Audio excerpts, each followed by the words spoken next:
Hello student, मेरा नाम है शिव कुमार यादव और आप सभी का शिव डीपी लर्निंग पर बहुत बहुत स्वागत है। आज हम आपको कक्षा 10 के गणित में जो बहुपद चैप्टर है उसका वीडियो नंबर 3 समझाएंगे। आज के इस वीडियो में हम बहुपद का मानक रूप समझेंगे, बहुपद की घात समझेंगे, बहुपद के प्रकार समझेंगे। यह दो प्रकार से मतलब इसे डिवाइड करते हैं, एक ये और एक ये। जो भी यहां लिखा है सब चीजों का अच्छे से स्पष्टीकरण करेंगे। तो सबसे पहला हमारे सामने क्या है?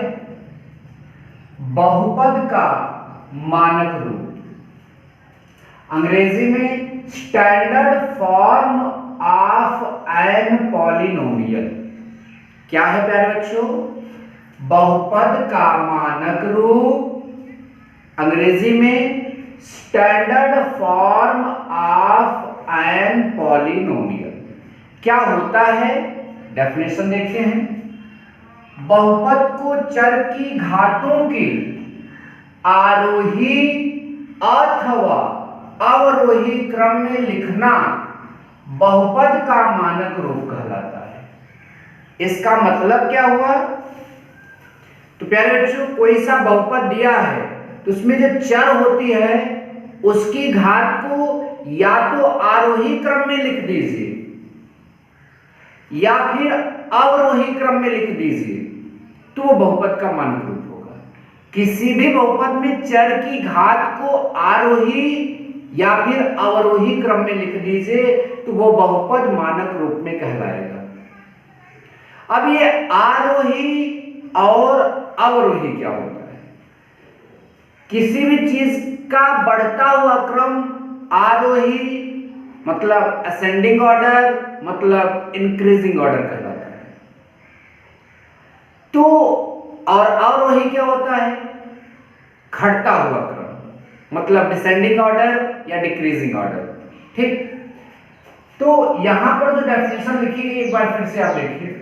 लिखा है बहुपद को चर की घातों के आरोही अथवा अवरोही क्रम में लिखना बहुपद का मानक रूप कहलाता है। जो चर की घात है उसके अवरोही और आरोही में लिखना है।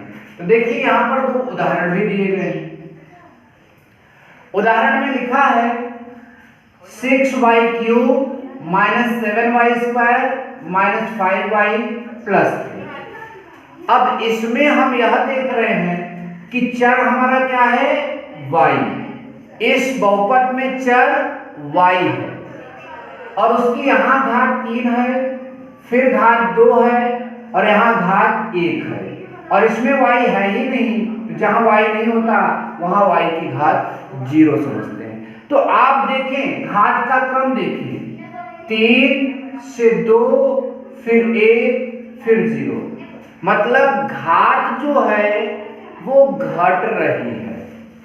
घातों का घटना घातों का अवरोही क्रम कहलाता है। घातों का घटना घातों का अवरोही क्रम कहलाता है। तो इस बहुपद में घातें अवरोही क्रम में हैं, या तो अवरोही क्रम में घात हो या तो आरोही क्रम में, वो पूरा मानक रूप में बोला जाएगा। इसलिए यह बहुपद का कौन सा रूप है? मानक रूप है। अब सेकंड वाले उदाहरण में देखते हैं। 3 के पास y नहीं है तो y की घात 0, यहां y की घात 1, यहां y की घात 2, यहां y की घात 3। तो 0 से 1 फिर 2 फिर 3, तो घातें बढ़ रही हैं और घातों का बढ़ना आरोही क्रम कहलाता है। तो इस बहुपद में घातें आरोही क्रम में हैं, इसका मतलब यह बहुपद भी मानक रूप में है। एक बार पुनः इसे समझा देते हैं, तब दूसरे वाले हेडिंग पर चलेंगे। बहुपद को चर की घात की, देखिए जैसे चर इसमें y है, इसमें y है, कभी कभी चर x होता है, ठीक है, तो ये सब चर होते हैं। मैंने इसके लिए पर्सनल पहला वीडियो बनाया चर, अचर और बेजीय व्यंजक के लिए। ठीक, तो बहुपद को चर की घातों के आरोही अथवा अवरोही क्रम में लिखना बहुपद का मानक रूप कहलाता है। मतलब बहुपद जो है उसको चर की घातों के आरोही या अवरोही क्रम में आप लिख दीजिए तो वही बहुपद का मानक रूप कहलाता है। तो ये बहुपद का मानक रूप की परिभाषा है, ये उसके दो उदाहरण हैं। इससे अच्छा आपको एक्सप्लेनेशन नहीं मिल सकता है, बेहतर एग्जाम्पल इससे नहीं, इससे अच्छा आपको नहीं मिल सकते। तो आप इन्हें चीजों को समझिए कि मैं आपको क्या बताना चाहता हूं। ठीक, चलिए ना, दूसरा नंबर हमारा है बहुपद की घात, degree of a polynomial. Degree of a polynomial मतलब बहुपद की घात क्या है। तो फर्स्ट ऑफ ऑल मैं सबसे पहले इस परिभाषा को पढ़ूंगा, आपको तब समझाऊंगा। देखो लिखा है किसी बहुपद यहां पर उसके बाद होना चाहिए में, ठीक है। किसी बहुपद में चर के सबसे बड़ी घात वाले पद की, देखिए ये लाइन खींचा है तो उधर वाला उतना अलग है। किसी बहुपद में चर की सबसे बड़ी घात वाले पद के घातांक को उस बहुपद की घात कहते हैं। तो क्या लिखा है इसका मतलब समझिए।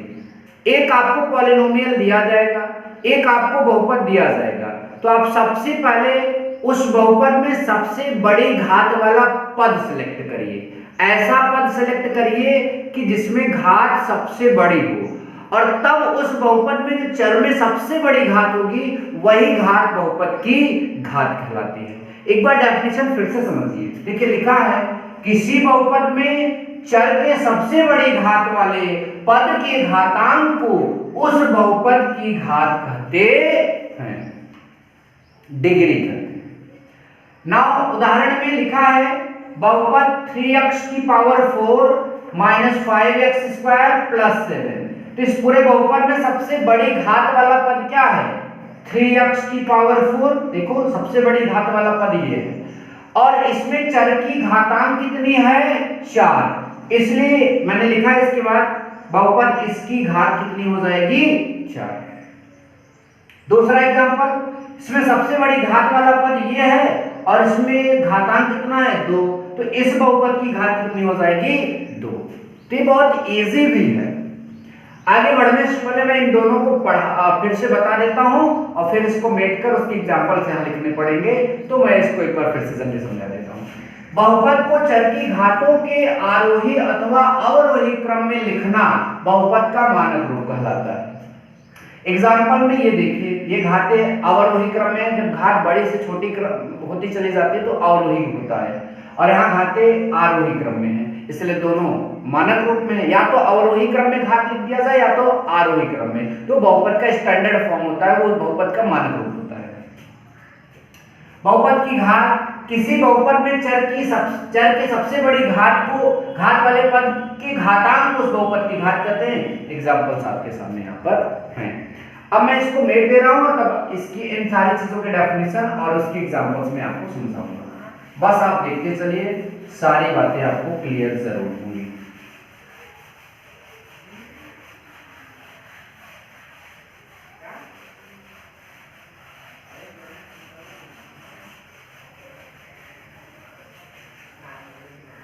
देखिए अगली हेडिंग जो हमारी है, अगली हेडिंग हमारी है बहुपद के प्रकार।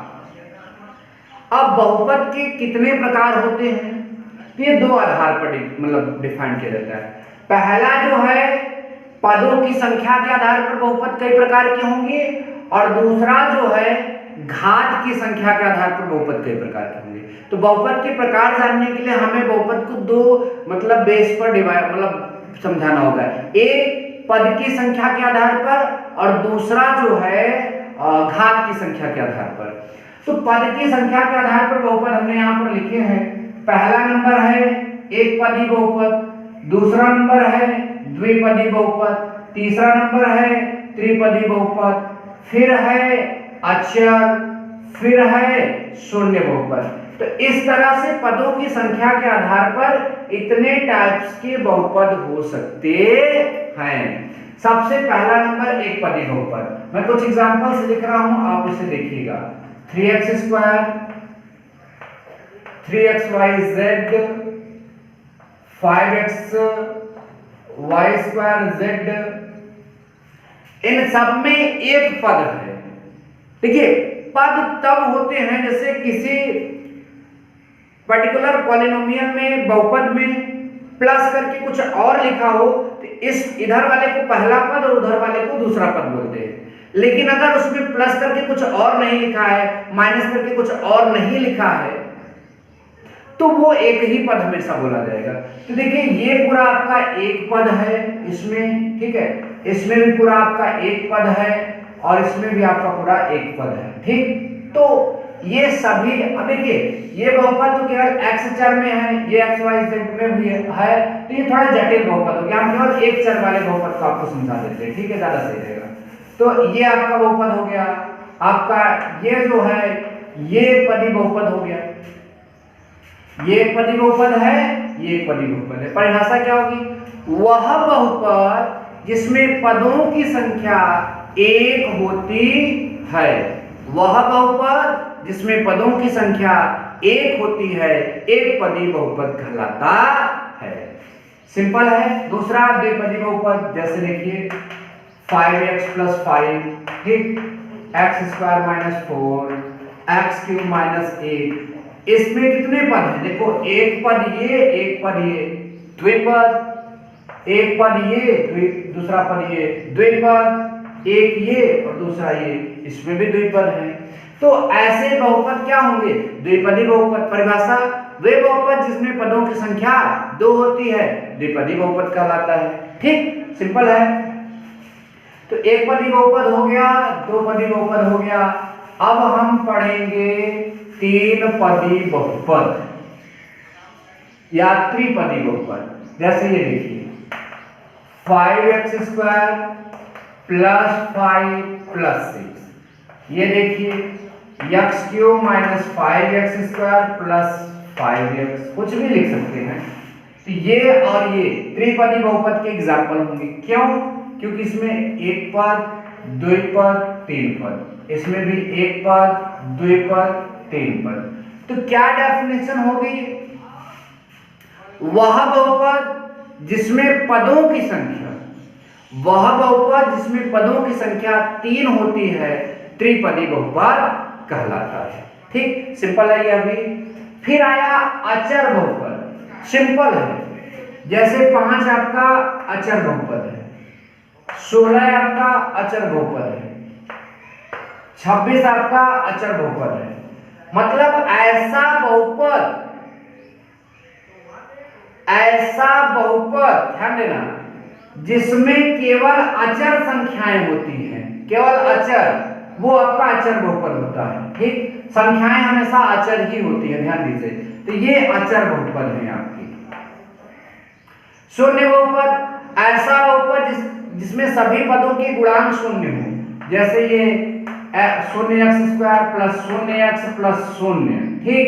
तो देखिए यहाँ x² का गुणांक 0, यहाँ भी 0, यहाँ भी 0। मतलब ऐसा बहुपद जिसमें चर के सभी गुणांक जो हैं, जो सभी पद में जो चर होते हैं उनके गुणांक 0 हो, तो वह एक शून्य बहुपद कहलाता है। जल्दी से इनको रिवाइज करते हैं। एक पदी बहुपद वह बहुपद जिसमें पदों की संख्या 1 होती है। द्विपदी बहुपद वह बहुपद जिसमें पदों की संख्या 2 होती है। त्रिपदी बहुपद वह बहुपद जिसमें पदों की संख्या 3 होती है। अचर बहुपद वह बहुपद जो खुद एक अचर संख्या हो, और शून्य बहुपद जिसमें सभी पदों के गुणांक 0 होते हैं, ठीक। आई होप कि आपको यह समझ में आया। एक लास्ट बचा है, उसको भी क्लियर कर लेते हैं। घातों की संख्या के आधार पर बहुपद इतने प्रकार के होते हैं: रैखिक बहुपद, द्विघात बहुपद, त्रिघात बहुपद, चतुर्थघात बहुपद या चतुर्घात बहुपद। तो देखिए आप, मैं कुछ एग्जांपल्स यहां लिख रहा हूं, आप इसे देखिएगा, बड़े गौर से देखिएगा, ठीक।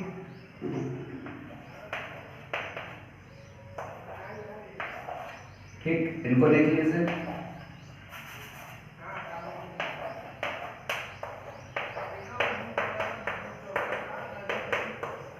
इनको देख लीजिए, सॉरी अभी 3 वाला देखिए,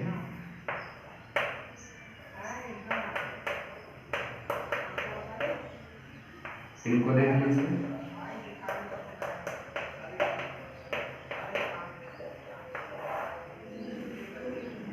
देखो तो घात के हिसाब से मैं बहुपद समझा रहा हूं।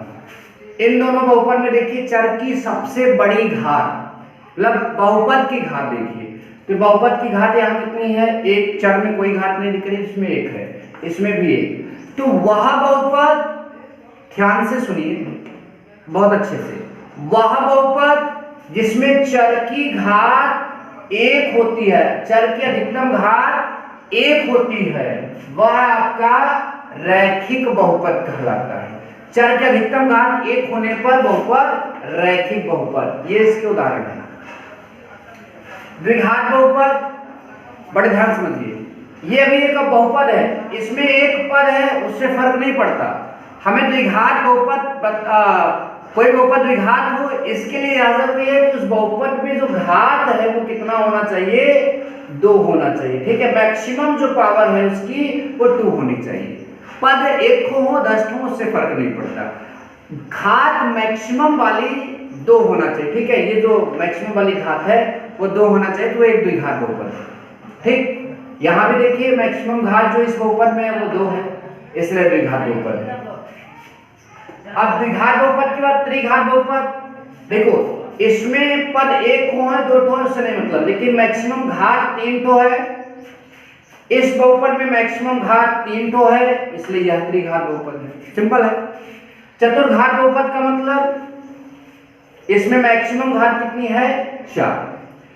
तो परिभाषा देखिए फिर से मैं सबकी बता दे रहा हूं, वह बहुपद जिसमें चर की अधिकतम घात 1 होती है रैखिक बहुपद कहलाता है। वह बहुपद जिसमें चर की अधिकतम घात 2 होती है द्विघात बहुपद कहलाता है।